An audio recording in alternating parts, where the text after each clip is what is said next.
मैं हूं शैलेंद्र सिंह और आप देख रहे हैं हमारा यूट्यूब चैनल शब्द शब्द शैलेंद्र सिंह। आज हम हैं लखनऊ के भारतेंदु हरिश्चंद्र वार्ड की सभासद रूपाली गुप्ता जी के साथ। रूपाली जी ने 2017 का जो नगर निगम चुनाव था वो इस वार्ड से जीता और उसके बाद वो यहाँ सभासद बनी। 4 साल लगभग बीत रहे हैं। इस दौरान उन्होंने क्या यहाँ की जनता के साथ किया है, क्या और चीज़ें वो भी करने की योजना में हैं और कैसा रहा उनका ये 4 साल का सफ़र, इस बारे में हम आज रूपाली जी से बात करेंगे। रूपाली जी बहुत ही संघर्षशील महिला हैं। उन्होंने दिशा महिला संगठन नाम से अपना एक NGO भी उनका है। साथ ही साथ उसी के साथ वो ब्यूटी पार्लर भी करती थी, जो चुनाव के बाद जब वो सभासद बनी तो वो छूट गया, क्योंकि अपने जो कस्टमर्स थे, जो महिलाएं थी जो आती थी मेकअप कराने, उनके लिए वो समय नहीं दे पाती थी, क्योंकि उनके लिए उस समय ज़रूरी ये था कि सभासद के रूप में जिन लोगों ने, क्षेत्र की जनता ने जो उनको चुना है, उनको अधिक समय दें।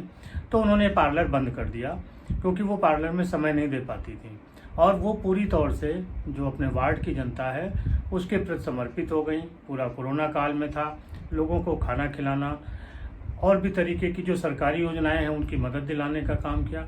अभी जब हम इस बातचीत के लिए आए यहाँ, तो वो आज खाद्यान्न जो वितरण केंद्र सरकार की योजना का है, उसके तहत वो खाद्यान्न वितरण करने गई थी और अब वो हमें मिली हैं बातचीत के लिए। तो सबसे पहले बहुत बहुत स्वागत रूपाली जी। बहुत बहुत धन्यवाद। सभासद बनने से ही शुरू करते हैं, कैसे टिकट मांगा और आप जीती, किस तरीके से चुनाव प्रचार हुआ, क्या चीज़ें थी जो जनता ने आपको सभासद के रूप में चुना? टिकट मांगना, टिकट सबकी अपेक्षाएं होती है, जैसा कि भाई हम भी चुनाव लड़ें, लेकिन चुनाव लड़ना भी एक बहुत बड़ा टास्क है अपने आप में। और उससे पहले भी मैं महिला विंग की पहले उपाध्यक्ष के रूप में मैंने भाजपा परिवार से ही हूँ, तो मेरे लिए सौभाग्य था कि मुझे भाजपा में पद दिया गया, मुझे पदाधिकारी बनाया गया। पहले मंडल उपाध्यक्ष थी मैं, उसके बाद महिला विंग की अध्यक्ष का मुझे मंडल अध्यक्ष के रूप में भाजपा ने दायित्व दिया, जिसमें मैंने जो भी पार्टी का दिशा निर्देश होता था, जो पार्टी की गाइडलाइन होती थी, उसके तहत मैंने कार्य किया। और बहुत सौभाग्य का विषय रहा कि पार्टी ने मुझे इस लायक समझा और मुझे ये जिम्मेदारी दी कि मैं चुनाव लड़ूं और मेरी मेरे सपने को पार्टी द्वारा साकार किया गया। तो ये इसके लिए मैं बहुत बहुत अपने भाजपा परिवार की, भारतीय जनता पार्टी की आभारी हूँ कि हमें, और सबसे ज़्यादा आभारी मैं इसलिए हूँ कि हमें उस कार्यकाल में मोदी जी के और अपने माननीय श्रद्धेय योगी जी के कार्यकाल में काम करने का मौका मिला। साथ में उनके सहयोग से कार्य करने का, उनकी दिशा निर्देश में कार्य करने का हमें सौभाग्य प्राप्त हुआ। ये हमारे लिए बहुत बड़े हर्ष का विषय है, सौभाग्य का विषय है।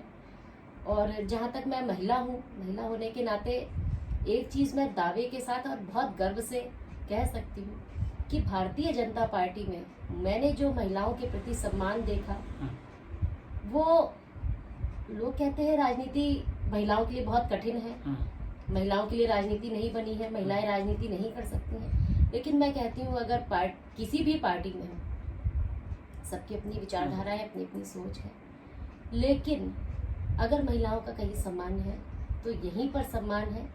जैसे कि हमारे एक शाहजहां जी ने भी कहा था कि कश्मीर में वो स्वर्ग अगर धरती पर कहीं है तो यही है, यही है, यही है। तो वही मैं कह सकती हूँ कि अगर महिलाओं का सम्मान कहीं है तो यही है, यही है, यही। अच्छा, जब आपको टिकट मिला, किस तरीके से आपने जनता के बीच चुनाव प्रचार किया? आपके साथ और भी कैंडिडेट रहे होंगे दूसरी पार्टियों के, दूसरे, चुनौती थी, पहली बार आप चुनाव लड़ रही थी, तो वो मैनेजमेंट कैसा था?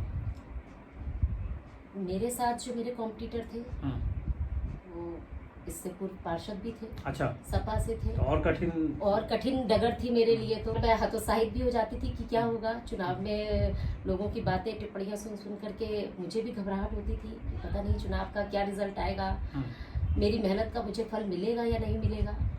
लेकिन कहीं ना कहीं ऊपर वाला सच्चाई का साथ देता है, तो मेरा भी साथ ईश्वर ने दिया। मुझे लोगों का, जनता का बहुत सहयोग मिला। धीरे धीरे करके बहुत बड़ा काफिला मेरे साथ तैयार हो गया। मुझे अपने क्षेत्र के लोगों का इतना स्नेह मिला जिसकी मुझे कभी मैंने शायद कल्पना भी नहीं की थी। चुनाव में भी और मतलब फाइनेंशियली भी अगर मैं कह लूं तो जितना पैसा उन्होंने खर्च किया था मेरे अपोजिशन में जो लोग खड़े हुए थे, शायद उसका मेरा आधा भी नहीं लगा। और बहुत अच्छा स्मूथली चुनाव हमने निकाला। सबसे ज्यादा मुझे खुशी है, मुझे बुजुर्गों का बहुत ज्यादा आशीर्वाद मिला। आज के समय में भी मेरे पास जितनी मेरी टीम में है अधिकतर बुजुर्ग लोग हैं। अच्छा। और बुजुर्गों का मुझे हमेशा आशीर्वाद प्राप्त होता है। वो कहते हैं जब बुजुर्गों का आशीर्वाद अपने सर पर होता है तो हम बड़ी से बड़ी जंग जीत जाते हैं। क्या बदलाव हुआ जब आप सभासद बनी? उसके पहले आपकी संस्था थी, पार्लर चलाती थी, अलग संस्था अभी भी चल रही है। उसमें अच्छा। जो भी महिलाओं को सहयोग मिलता है तो उसके माध्यम से मैं सहयोग करवाने की कोशिश। जब सभासद बनी तो फिर आपकी जिम्मेदारियां दूसरी हो गई। जिम्मेदारियां क्या रूटीन रहता है इस दौरान? रूटीन तो थोड़ा सा डिस्टरबेंस होता ही है, परिवार भी डिस्टर्ब होता है। उतना समय हम परिवार को नहीं दे पाते हैं। बच्चों की भी अपेक्षाएं रहती हैं कि भाई मम्मी घर पर रहे, मम्मी हमसे बात करें। आपको जनता को भी देखना है, पार्टी को भी देखना है, तमाम उद्घाटन और वो समारोहों में जाना है, नेताओं की जो सभाएं होती वहाँ भी जाना है। तो ये इतना तालमेल कैसे बैठाती है? वो समय के साथ सारी चीजें मैनेज हो जाती हैं। उसी हिसाब से भाई हमारे तो मोदी जी 24 घंटे हमारे पास भी हैं, 24 घंटे उनके पास भी हैं। वो पूरा देश देखते हैं। तो ये हमारे लिए प्रेरणा है कि हमारा मतलब 4 घंटे सो करके वो पूरा अपना 20 घंटे वर्किंग में रहते हैं और 4 घंटा केवल आराम करते हैं। यही हाल जिनके नेतृत्व में हमारा उत्तर प्रदेश चल रहा है, उनका भी यही हाल है। योगी पुरुष, उनका भी 4 घंटे 3 घंटे आराम और 20-21 घंटे काम। तो उसी गाइडलाइन में हम लोग भी चल रहे हैं, उसी दिशा में हम लोग भी चल रहे हैं कि कोशिश रहती है कि किसी को निराशा ना मिले। जिस समय किसी भी समय कई बार होता है 12-12 बजे रात के फोन आ जाता है, जाना पड़ता है। तो महिला होने के नाते थोड़ी सी चुनौतियां रहती हैं कि भाई कैसे जाना है, क्या करना है। लेकिन फिर भी कोशिश रहती है कि मेरे द्वारा किसी को निराश ना होना पड़े, किसी का भी किसी समय भी काम हो तो वो मैं पूरी उनकी अपेक्षाओं पर खरी उतरूं। आपके इसी कार्यकाल के दौरान कोरोना का 2 बार अटैक हो गया। कोरोना के समय क्या चुनौतियां थीं? किस तरीके से लोगों की आप मदद करती थी? कोरोना काल जब शुरू में आया पिछले साल, जब 21 मार्च को हमारा लॉकडाउन लगा, बहुत सारी चुनौतियां आई। लोगों को राशन, कई लोग इतने परेशान आए कि राशन नहीं है, हमारा तो काम छूट गया है, खाना बनाने का काम लोग अब नहीं बुलाते हैं, बर्तन मांजने वाले हैं, इस तरह के जो छोटे वर्कर्स थे घरों में काम करने आते थे, उन लोगों के सब काम धाम छूट गए थे। तो उसमें स्वयं के सोर्सेस और आम जनता के भी सहयोग हमें बहुत मिला और संस्थाओं का भी सहयोग मिला, जिनके माध्यम से करीब 250 क्विंटल राशन हमने बांटा। अच्छा। 250 क्विंटल राशन, लोगों को राशन बटा। फिर जब प्रवासी मजदूर बाहर से आ रहे थे उन लोगों को कैसे सहयोग करें। उन लोगों की इतनी बुरी हालत, इतनी गर्मियों के दिन को लेकर के छोटे छोटे बच्चों को लेकर के आ रहे हैं और बच्चे 6-6 महीने के, साल भर के बच्चे हैं, उन गोदी में उनको दूध चाहिए, किसी को बिस्किट चाहिए। उस तरह के लोगों का बहुत मतलब इसके लिए मैं धन्यवाद देना चाहूँगी जो हमारे सहयोगी रहे और संस्थाएं भी जिनका मुझे सहयोग प्राप्त हुआ।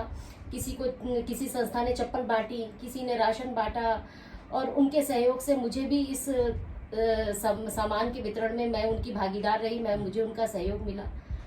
हमें हमारे माननीय रक्षा मंत्री जी, उनका भी बहुत ज़्यादा सहयोग मिला, नगर निगम के माध्यम से, अपनी महापौर जी के माध्यम से, अपने विधायक जी के माध्यम से। मतलब सब एक, केवल उस समय एक ही हम लोगों का मोटिव रहता था कि कोई भी भूखा ना सोए, किसी भी तरह से हम किसी की मदद कैसे कर सके, किसी को कच्चा राशन दे करके। और सबसे बड़ी चीज मैं बताऊं, जैसे और भी सामाजिक संस्थाओं ने कार्य किए, हम भी देखते थे, आप लोगों ने भी देखा होगा। हम लोग झोपड़पट्टी पर ज्यादा फोकस करते थे कि झोपड़पट्टी में जाएं और वहां राशन बांटते हैं। जबकि ठीक है उनको भी मदद की आवश्यकता है, लेकिन उनके पास पर्याप्त लोग पहुंच जाते थे, वहां तक रीच रहती थी लोगों की। हमने कई ऐसे लोग परिवारों की मदद की जहां हम आप कल्पना भी नहीं कर सकते कि उन परिवारों को भी मदद की आवश्यकता होगी। मध्यम वर्गीय जो 1200 स्क्वायर फीट के मकान में रह रहा है, 1500 स्क्वायर फीट के मकान में रह रहा है, 1000 स्क्वायर फीट के मकान में रह रहा है, क्या हम कल्पना कर सकते हैं कि उस परिवार को राशन की आवश्यकता होगी? वो परिवार भी भूखा होगा। लेकिन और सोर्सेज से और लोगों के माध्यम से हमें जानकारी मिली, और मेरा पूरा था कि हम जो इस तरह के लोग हैं जो बेचारे ना तो कहीं मांगने जा सकते हैं, ना लाइन में लग सकते हैं, ना उन तक कोई पहुंच सकता है, क्योंकि उनको अपना स्वाभिमान, अपना आत्मसम्मान इतना प्रिय है कि वो भूखे सो जाएंगे, पानी पी करके सो जाएंगे, लेकिन कहीं लाइन में लग करके राशन नहीं मांगेंगे। हमने उन परिवारों को तक राशन पहुंचाने का कार्य किया। तो बड़ी खुशी मिली मन को, बड़ा सुकून मिला जब उन परिवारों को राशन दे दिया। और उस समय मतलब मैं वो भाव व्यक्त भी नहीं कर सकती हूँ कि बस मैं पकड़ाती थी और मैं पलट के तुरंत आने की कोशिश करती थी कि मुझे 2 मिनट भी यहाँ रुकना नहीं पड़े, क्योंकि मैं उन लोगों के चेहरे पर जो भाव आते थे कि आंसू आ रहे हैं, राशन लेने में हाथ कांप रहा है, और मुझे उन लोगों को राशन देना कि कहीं उनके मन में ये भावना है कि हम पर दया खा करके ये हमको कुछ हमारी मदद कर रही है, कि वो उनके स्वाभिमान को ठेस नहीं पहुंचनी चाहिए। वो हमसे भीख नहीं मांग रहे हैं, वो हमसे कुछ नहीं दे रहे, ना हमारी इतनी हैसियत है कि हम उनके लिए कुछ कर सकें, लेकिन अपने परिवार के सदस्य हैं, हमारे वार्ड के सदस्य हैं, तो उनकी मदद, उनका वो भूखे ना सोए, ये हमारी जिम्मेदारी बनती है। क्या और चुनौतियां हैं इन सब के अलावा? जो क्षेत्र का विकास है, क्या क्या आपने किया और क्या भी करने की एक योजना है? क्षेत्र के विकास को भी लेकर के काफ़ी हद तक जो भी हमारी सोच थी, जो सोचा गया था, कंप्लीट किया गया है। जो लोगों की अपेक्षाएं होती हैं उसमें भी होता है कि हाँ, अगर थोड़ा है अपने सामर्थ्य का काम है तो उसको हम पूरा करवा दें। लेकिन अब कोरोना काल इतनी बड़ी वैश्विक महामारी आ गई जिसमें हमें सैनिटाइजेशन भी करवाना है, वो भी आवश्यक है। अभी हमारे नगर निगम के माध्यम से जो अभी दूसरी लहर आई, उसमें आपने देखा होगा भैंसा कुंड में और गुलाला घाट वगैरह पे नगर निगम ने लकड़ियाँ फ्री दे दी थी। तो भाई वो सब भी कहीं ना कहीं से तो सोर्सेज, ऐसा तो है नहीं कि लकड़ियाँ कहीं से आ रही हैं, वो भी ये था कि किसी को परेशानी ना होनी पड़े। तो उस तरह से कई चीज़ें अभी हमारे जो हमने सोची हुई थी वो अभी पूरा नहीं कर पाए हैं, लेकिन फिर भी वो हमारे टारगेट पे है कि हमें ये काम पूरे करने हैं। क्षेत्र के विकास को लेकर के भी जहाँ पर गलियाँ टूटी हुई हैं, नाली खड़ंजे टूटे हुए हैं या पानी अवरुद्ध हो रहा है, और सबसे बड़ी हमारी प्राथमिकता थी हमें सफाई का, हमारा क्षेत्र साफ हो जाए, हमें लोगों को हम पानी भरपूर और साफ पानी दे सकें।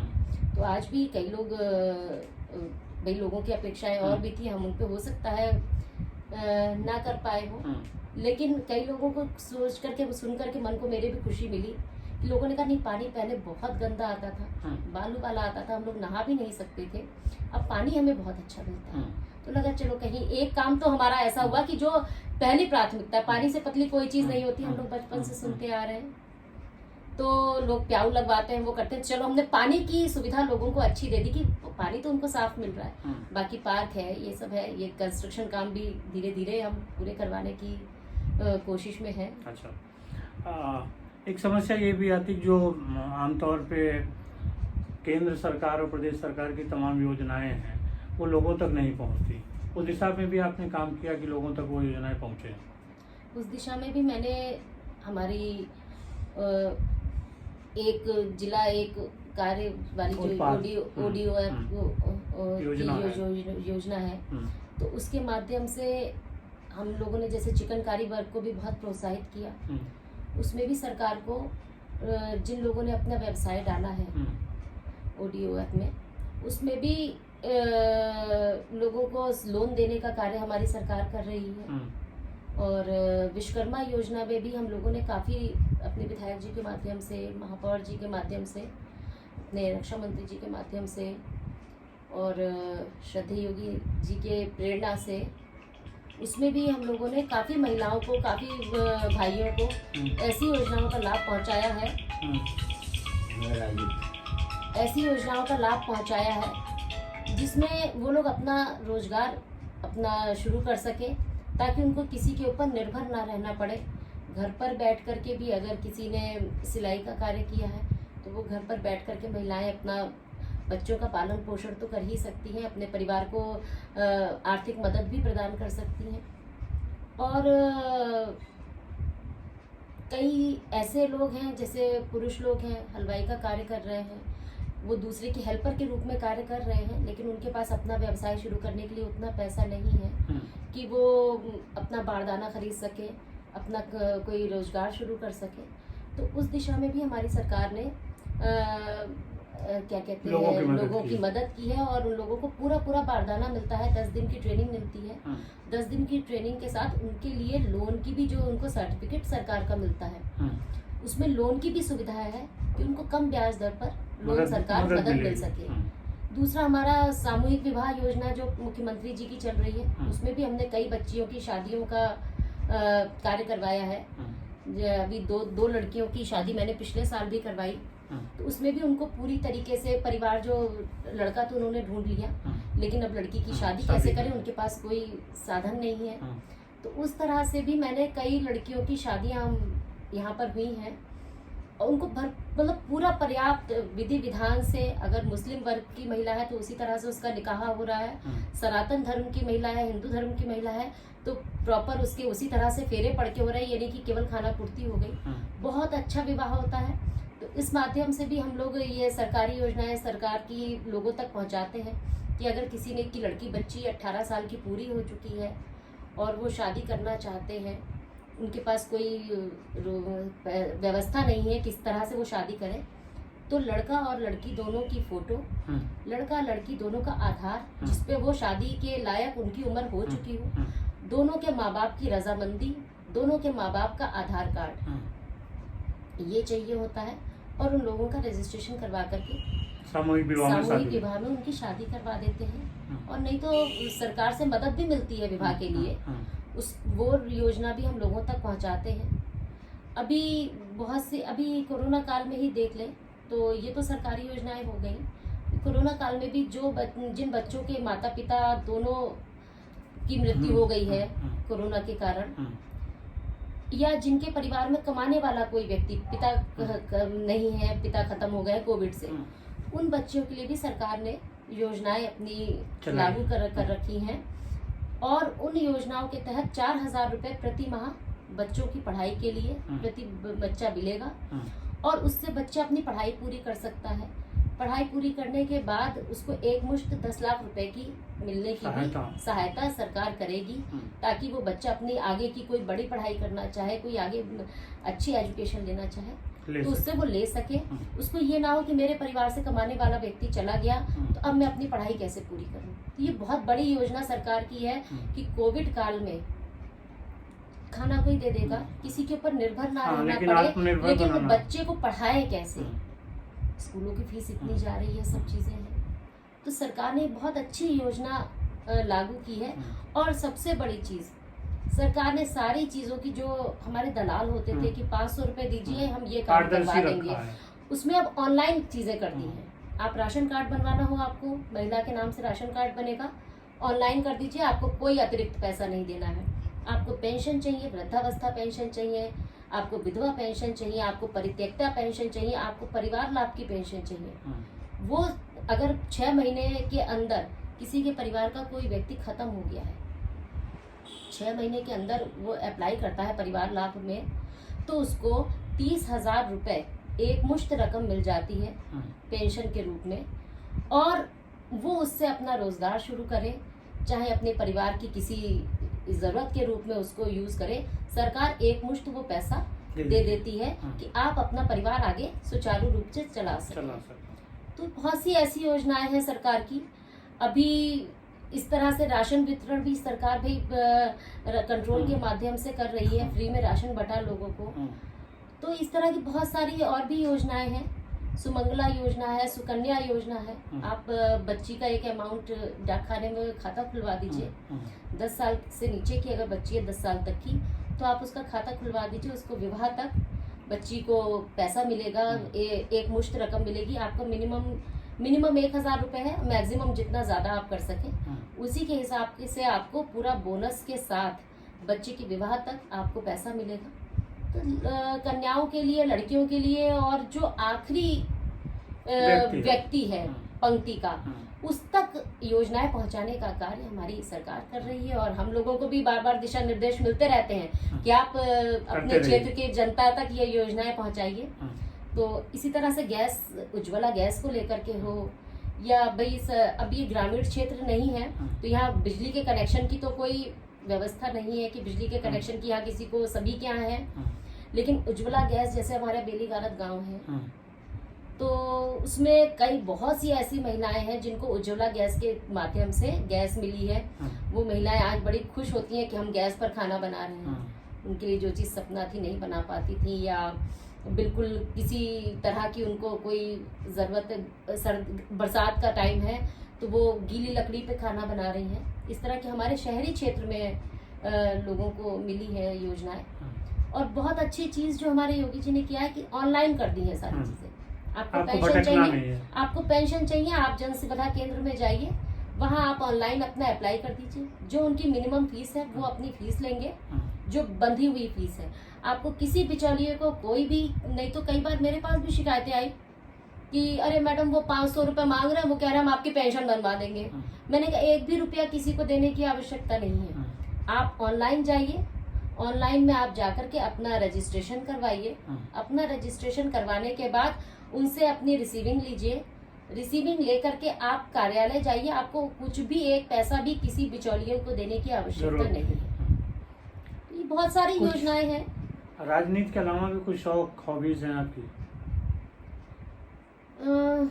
राजनीति के अलावा शौक तो बहुत से हैं। सिंगिंग का शौक था, लेकिन अब तो वो बिल्कुल ही खत्म हो चुका है। और बाकी बस यही एक शौक है कि लोगों की जितनी ज्यादा से ज्यादा मदद मैं कर सकूं, मेरे द्वारा किसी को कभी कोई कष्ट ना पहुंचे, सबके लिए जो मेरे से अच्छा बन पड़े वो मैं कर सकूं। बस यही एक शौक है, सपना है, यही एक टारगेट है अपना है। दोस्तों, आपने देखा रूपाली जी की बातें सुनी, आपको कैसी लगी जरूर बताइएगा। और हम लोग फिर ऐसे ही किसी शख्सियत के साथ आपको मिलवाएंगे। बहुत शुक्रिया रूपाली। बहुत बहुत धन्यवाद शैलेंद्र जी। सभी साथियों, आपका भी बहुत शुक्रिया। बहुत बहुत धन्यवाद सभी को। 15 अगस्त और रक्षाबंधन और जन्माष्टमी की सभी को ढेर सारी शुभकामनाएं और बधाइयाँ।